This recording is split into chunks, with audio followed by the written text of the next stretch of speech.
Keretakan rumah tangga Jonathan Frizzy dan Dena Devanka memang telah tercium publik sejak beberapa waktu lalu.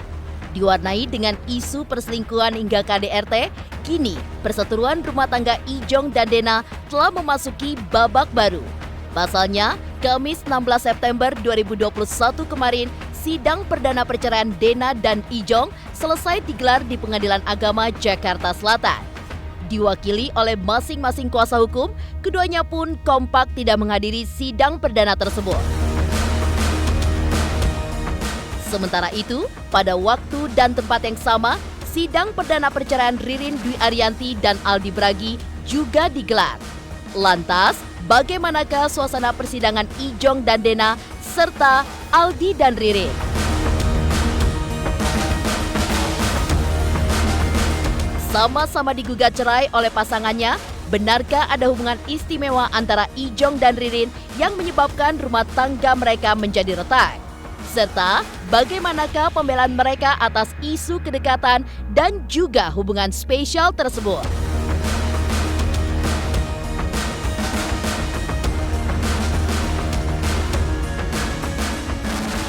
Sementara itu, tak hanya melayangkan gugatan cerai ke pengadilan, Dena Devanka pun sempat melaporkan Ijong terkait kasus dugaan KDRT. Kendati demikian, Ijong pun melaporkan balik dengan kasus yang sama. Lebih lanjut, pada 15 September 2021 lalu, Ijong sempat menjalani pemeriksaan sekaligus klarifikasi terkait KDRT yang diduga telah dilakukan Dena Devanka.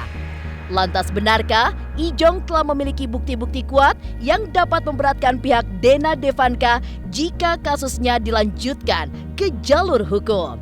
Serta benarkah Ijong masih membuka pintu damai untuk Dena Devanka? Pemirsa, bersama Intens Investigasi, kami hadirkan kabar terkini, terpercaya, dan teraktual. Tetapi sebelumnya, jangan lupa untuk like, subscribe, dan juga share channel YouTube ini.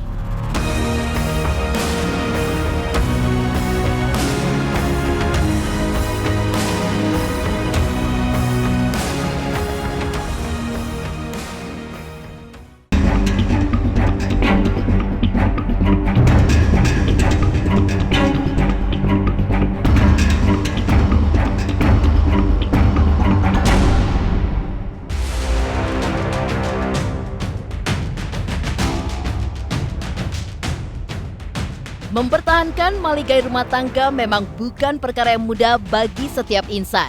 Keretakan rumah tangga yang kerap terjadi pada pasangan selebriti pun tidak luput jadi sorotan. Seperti halnya yang tengah dialami oleh pasangan selebriti Ijong dan Dena. Ya, pada Kamis 16 September 2021 kemarin, sidang perdana perceraian Ijong dan Dena digelar di Pengadilan Agama Jakarta Selatan. Kendati demikian, baik Ijong dan juga Dena tampak tidak menghadiri sidang perdana dengan agenda pemeriksaan awal. Lantas, apakah alasan keduanya untuk tidak hadir dalam sidang tersebut? Serta seperti apakah suasana sidang perceraian perdana yang hanya diwakili oleh kuasa hukum dari kedua belah pihak tersebut berlangsung?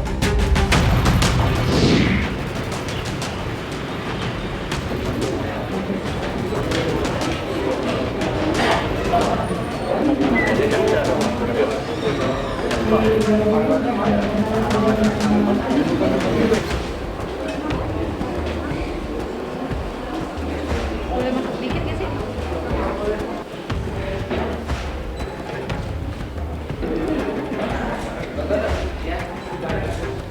Silakan keluar ya. Fotonya di sebelah sini, Ya, sidang hari ini lancar ya.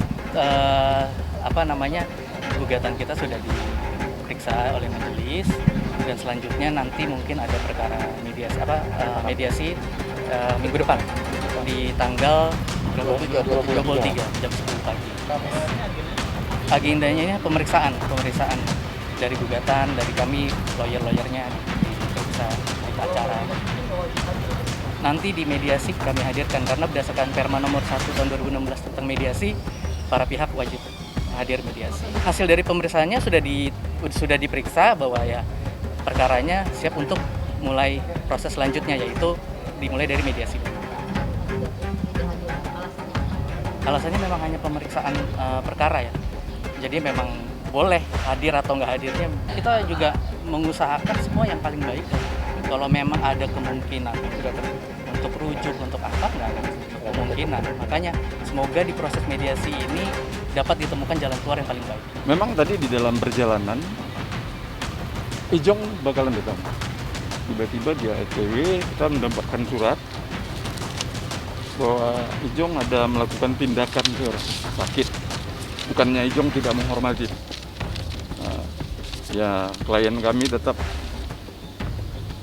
melaksanakan ya sesuai dengan hukum yang berlaku dan menghormati dengan adanya surat ini. Karena Ijong sekarang masih dilakukan tindakan, kalau tanggal 23 mudah-mudahan ya Ijong bisa datang.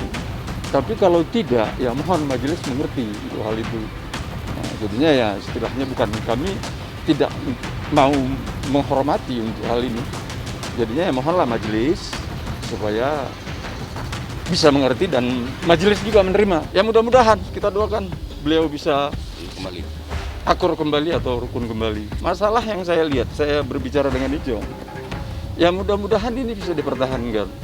Karena prinsip beliau bahwa perkawinan beliau itu tidak hanya Ijong dan Dena, itu berikut keluarga.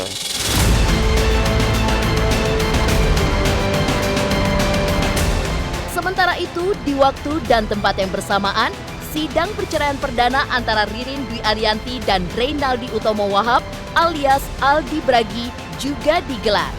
Namun sayang, keduanya pun tak dapat menghadiri sidang perdana perceraian mereka lantaran memiliki kesibukan lain. Lantas, bagaimanakah penuturan kuasa hukum Ririn dan Aldi terkait berjalannya proses sidang? Serta benarkah pada sidang selanjutnya Aldi Bragi dan Ririn Dwi Ariyanti diwajibkan untuk datang ke persidangan dan memenuhi permintaan majelis hakim?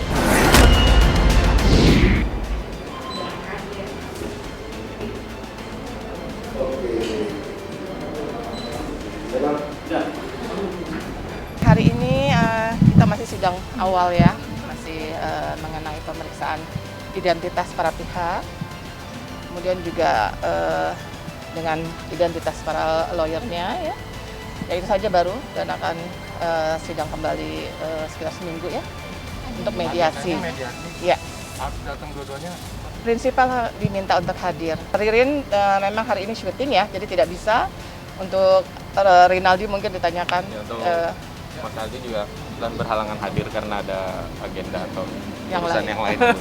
Kalau permintaan majelis tadi diminta kedua belah pihak hadir ya, kami usahakan untuk Prinsipal hadir. Ya. Ini semuanya demi anak-anak, kita mau menjalankannya dengan baik-baik, dengan kondisi yang baik-baik, jadi kita harapkan semuanya bisa berjalan dengan baik. Seperti diketahui, Dena Devanka telah menggugat cerai Ijong pada 30 Agustus lalu. Dan pada waktu dan tempat yang sama, Aldi Bragi pun melayangkan gugatan cerai talaknya terhadap Ririn. Lantas, benarkah Ririn dan Ijong memiliki hubungan istimewa? Serta bagaimanakah pembelaan mereka terkait rumor tersebut?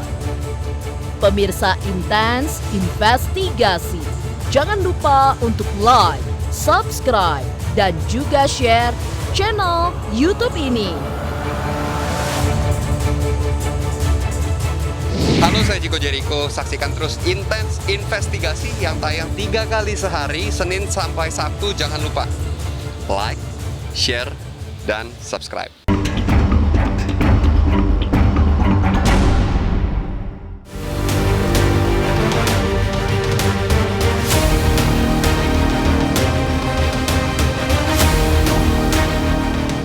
Diketahui sebelumnya bahwa Ijong telah digugat oleh Dena Devanka di Pengadilan Agama Jakarta Selatan pada 30 Agustus 2021 lalu. Di sisi lain, pada waktu dan tempat yang sama, Aldi Bragi pun melayangkan gugatan cerai talaknya terhadap Ririn Dwi Ariyanti. Tak hanya tanggal pengajuan gugatan yang sama, sidang perdana perceraiannya pun dijadwalkan pada waktu dan tempat yang sama. baik Ririn maupun Ijong tampak tidak menghadiri sidang perdana perceraian masing-masing. Lantas benarkah Ririn memiliki hubungan istimewa dengan Ijong? Serta bagaimanakah pembelaan keduanya saat dirumorkan telah menikah siri? Lalu, bagaimana tanggapan pihak Dena terkait hal tersebut? Tidak ada perselingkuhan, Nikah siri itu gimana? apalagi nikah siri, tidak benar sama sekali. Tapi justru bingung kenapa ada tuduhan orang ketiga atau apa. Ya, kalau Itu, misalkan oke. memang ada tuduhan itu bisa dibuktikan, silakan aja. Nggak ada dekat apa-apa, kita profesional bekerja. Ya harusnya kan dibuktikan. Kalau memang tidak benar, dibuktikan ya. Tapi selama ya saya bilang, selama itu tidak bisa dibuktikan, jadi kan akhirnya saya mempunyai asumsi ya. Kan namanya rumah tangga itu pasti butuh komitmen, butuh kesetiaan, butuh kejujuran. Nah, pada saat komitmen itu ada satu pihak yang memang tidak bisa memberikan apa yang diberikan oleh pasangannya, jadi kalau dibilang saya cemburuan, ya pasti seorang istri pasti harus cemburu ya, karena kan ada rasa sayang, ada rasa cinta. Cinta itu yang kita bangun kan, gitu loh. Menurut saya juga fondasi saya cukup besar. Jadi saya juga di sini merasa apa ya, merasa ya hancur lah. Tapi kalau emang seperti itu ya nggak apa-apa, berarti bagus kan, berarti memang sama-sama keinginan cerainya sudah sama. Sama-sama keinginan cerainya sudah sama. Sementara itu, isu kedekatan antara Ijong dan Ririn pun telah santer diberitakan jauh sebelum dipublikasikannya gugatan cerai dari Dena Devanka dan Aldi Bragi. Seperti halnya yang terlihat jelas pada akun media sosial Ririn Dwi Ariyanti yang kini tidak lagi mengunggah momen kebersamaannya dengan Aldi Bragi. Kecurigaan publik pun semakin menjadi-jadi saat Ririn dengan sengaja menghapus foto-foto Aldi dari akun media sosialnya. Tak hanya itu, Aldi pun tampak tidak hadir dalam perayaan ulang tahun Ririn pada Oktober lalu. Hingga pada momen lebaran pun, keduanya merayakan dengan cara terpisah. Apalagi, baru-baru ini diketahui bahwa Ririn dan anak sambungnya Siti pun saling unfollow di media sosial.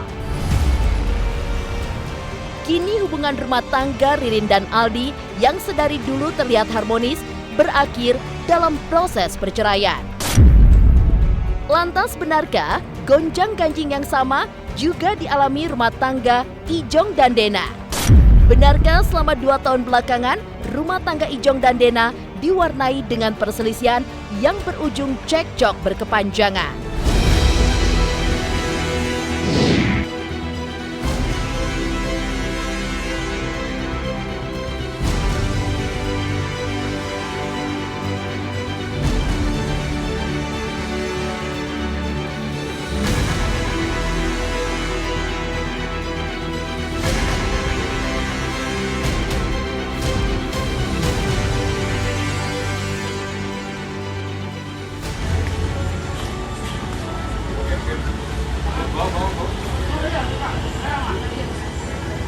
Nggak usah digubris, nggak usah dipanjang-panjangin, aman, baik-baik aja. Udah aman-aman aja, santai. Saya udah kenal sama beliau udah 16 tahun ini, jadi pastinya saya udah cukup mengenal, kita juga saling sayang, saling cinta. Dan memang ada perubahan sikap dalam beberapa tahun terakhir gitu. Dan kalau misalnya dibilang cekcok, pasti rumah tangga pasti ada cekcoknya gitu. Jadi saya juga tidak bisa bilang, oh kita nggak ada apa-apa, tiba-tiba saya pasti kan ada sebab musababnya. Saya reaksi atas aksi juga ya. Jadi bukan tiba-tiba saya langsung menggugat tuh. Pasti ini juga benar-benar keputusan yang sangat-sangat berat beberapa tahun ini. Ada penjelasan yang ibaratnya saya meminta suami untuk klarifikasi, tapi dia tidak bisa memberikan saya jawaban yang masuk akal, misalnya gitu ya. Jadi ini merupakan suatu akumulasi, kan namanya rumah tangga itu pasti butuh komitmen, butuh kesetiaan, butuh kejujuran. Nah, pada saat komitmen itu ada satu pihak yang memang tidak bisa memberikan apa yang diberikan oleh pasangannya, itu kan yang menimbulkan ketidaknyamanan ya, bukan soal cemburunya ya, komitmennya aja. komitmen kan kita saling menyayangi, mencintai, mengasihi, seperti itu. Tidak hanya melayangkan gugatan cerai ke pengadilan, Dena Devanka pun sempat melaporkan Ijong terkait kasus dugaan KDRT. Kendati demikian, Ijong pun melaporkan balik Dena dengan kasus yang sama. Lantas benarkah Ijong telah memiliki bukti-bukti kuat yang dapat memberatkan pihak Dena jika kasusnya dilanjutkan ke jalur hukum? Dan benarkah Ijong masih membuka pintu damai untuk Dena? Pemirsa Intens Investigasi, jangan lupa untuk like, subscribe, dan juga share channel YouTube ini.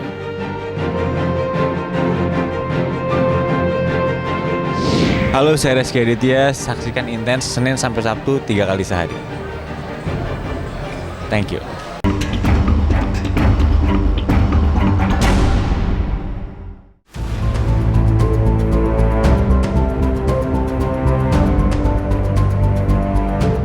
Sehari sebelum sidang cerai perdananya, tepatnya pada Rabu 15 September 2021 kemarin, Ijong sempat menjalani pemeriksaan laporannya di Polres Jakarta Selatan terkait dugaan KDRT yang dilakukan oleh Dena Devanka.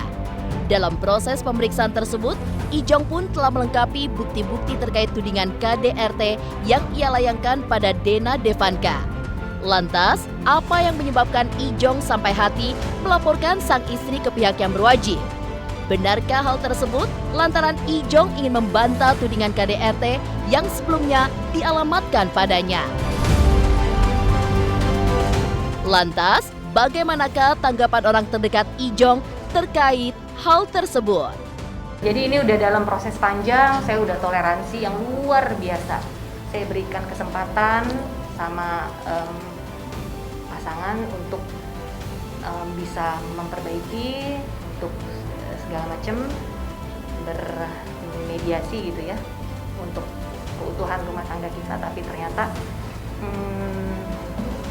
tidak bisa. Sebenarnya klien kami juga sebenarnya nggak mau melakukan ini, melakukan tindakan hukum ini tidak mau, ya, karena masih berharap agar permasalahan ini diselesaikan secara damai, secara kekeluargaan. Cuman tindakan hukum yang dilakukan oleh klien kami ini sebagai bentuk klarifikasi atas tuduhan-tuduhan yang beredar liar di masyarakat, tuduhan mengenai KDRT tersebut. Ya nggak apa-apa, mau datang ke sini buat klarifikasi aja, terus semuanya berjalan lancar, doain aja semua jadi baik-baik aja dan berjalan lancar. Ya repot pasti, tapi kejadian ini nggak ada yang mau.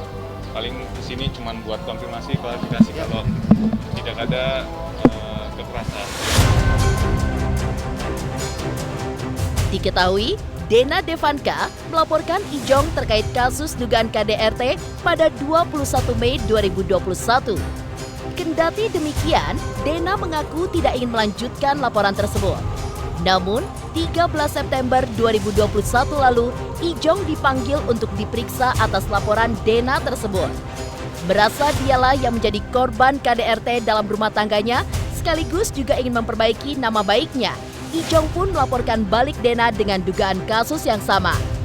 Lebih lanjut, pada 15 September 2021 lalu, Ijong pun sempat menjalani pemeriksaan sekaligus klarifikasi terkait KDRT yang diduga telah dilakukan Dena Devanka. Lantas, benarkah Ijong telah memiliki bukti-bukti kuat yang dapat memberatkan pihak Dena Devanka jika kasusnya dilanjutkan ke jalur hukum? Kita udah ada pertemuan keluarga dari kedua belah pihak, dari pihak saya dan Dena gitu. Dan kita udah baik-baik sekali, damai sekali.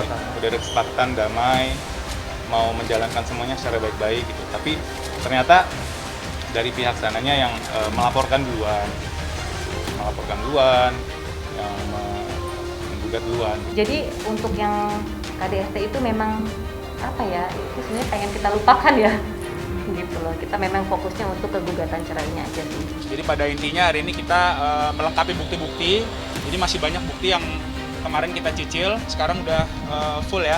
Kita berikan ke Polres Metro Jakarta Selatan. Tanya pihak sana aja, Mas. Justru sebenarnya kami istilahnya ngikutin pihak sana ini. kita mau proses hukum, ya kita ikutin proses hukumnya. Kita juga melakukan satu tindakan hukum. Kalau ingin berdamai juga, ayo, gitu. Gak ada masalah. Saat ini sih mungkin lebih ke dia lebih fokus ke untuk laporan ya, laporan yang sudah masuk ke Polres. Lebih fokus ke sana. Seperti itu. Jadi saya juga membuka pintu, ibaratnya pintu damai. Saya juga saling minta juga baik-baik ya. Jadi kita akan menyelesaikan secara kekeluargaan. Saya cuma mau bilang kalau di sini kan ini urusan rumah tangga ya. Saya sih maunya semuanya baik-baik aja gitu. Saya cuma datang ke sini untuk membela diri dari tuduhan yang dituduhkan terhadap saya, yaitu KDRT. Sebenarnya nggak ada yang mau, biar teman-teman media juga clear di sini, juga tolong stop biar masyarakat di Indonesia juga yang nonton juga lebih pintar menilai gitu. Kalau tidak ada di sini mau menjatuhkan, tidak ada yang mau saling lapor gitu. Baik gimana pun juga Dena kan ibu dari anak-anak saya gitu. Kasihan lah anak-anak juga nanti. Tapi juga kan saya kesini membela diri atas tuduhan itu, jadi biar clear.